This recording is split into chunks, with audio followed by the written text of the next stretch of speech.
शेखरभाऊ गोरेंनी ओढला सिद्धनाथाचा रथ। दहिवडी सिद्धनाथ जोगेश्वरीची यात्रा भक्तिमय वातावरणात साजरी।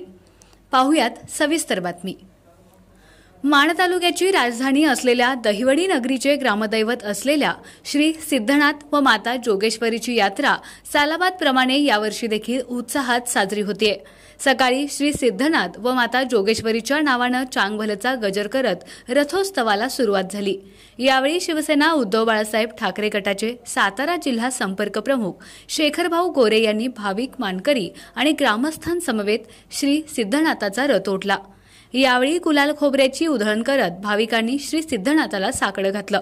सालाबादप्रमाणे यावर्षीही यात्रा मोठ्या उत्साहात संपन्न होत असून ग्रामप्रदक्षिणा झाल्यानंतर हा रथ पुन्हा श्री सिद्धनाथाच्या मंदिराजवळ आणला जातो।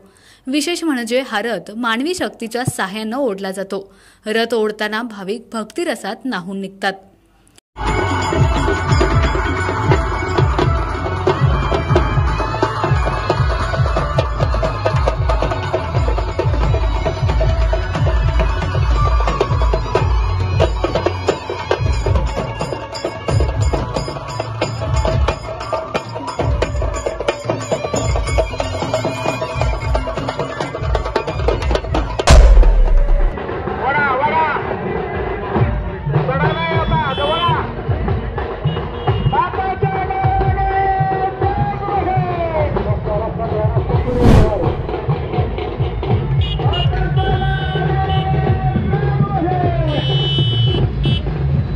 आपला आवाज न्यूज नेटवर्कसाठी एकनाथ वाघमोडे, दहिवडी।